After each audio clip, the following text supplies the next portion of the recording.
In fact, in Virginia, one of those things that we need bloggers to write about is the way that Attorney General Ken Cuccinelli has been trying to order the University of Virginia to turn over the emails and papers for a professor named Michael Mann.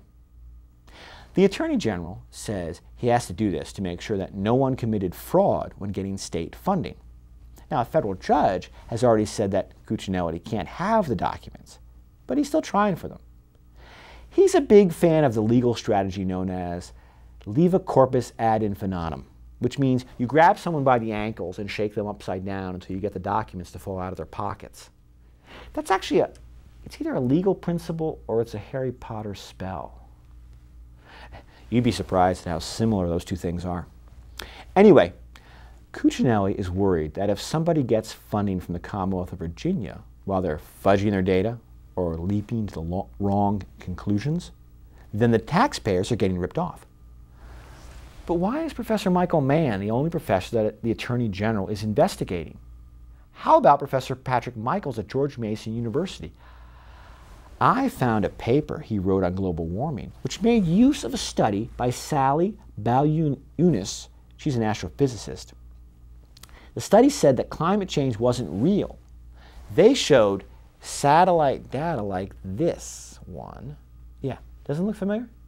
It's like one of those iPhone images. Hey, sure enough, get out your iPhone, point at that picture. It's really cool what happens. I'll give you a minute to check on it.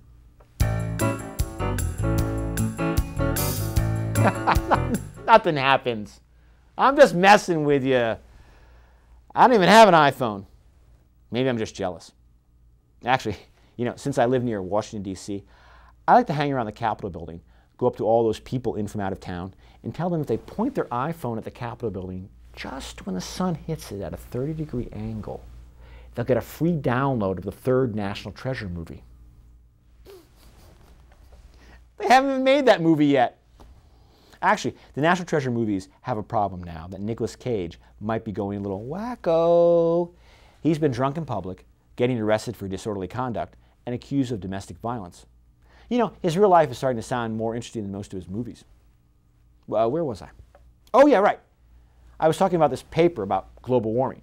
Anyway, Professor Michaels used the study from Baliunas, even though she had to admit later that what she wrote about 50 years of data was not true.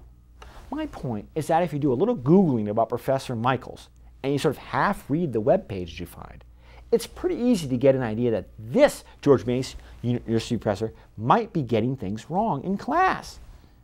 And besides, Professor Michaels gets so much of his funding for research from big oil companies, shouldn't the Attorney General be checking him out anyway, making sure that big oil companies are not the victims of fraud? Some of those oil companies are headquartered in Virginia, after all. That's kind of a funny story, actually. How did big oil companies decide to put their headquarters in Virginia? We don't have any oil in Virginia. But as it turns out, big oil companies don't make money by getting oil out of the ground. They make it from tax breaks and subsidies from the federal government.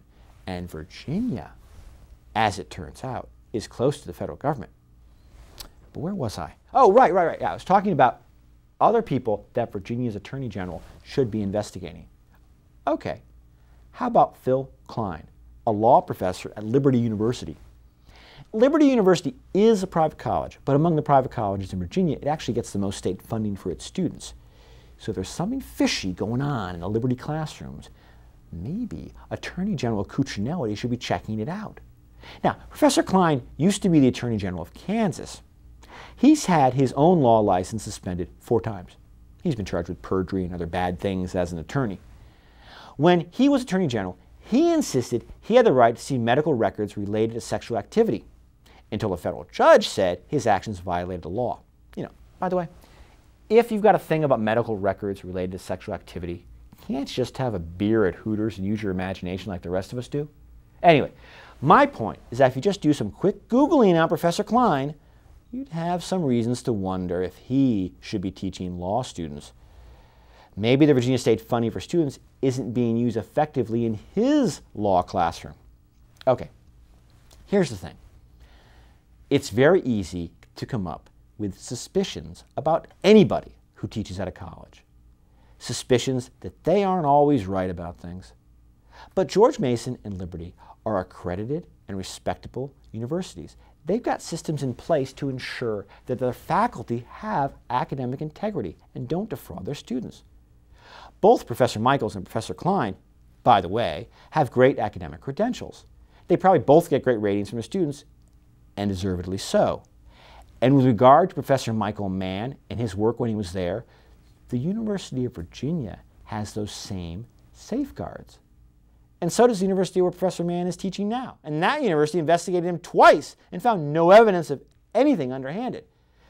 So, unless you have evidence that a university is unable to maintain academic integrity, it is out of line for a state attorney general to pick on a specific professor just because he disagrees with the scientific conclusions the guy reached.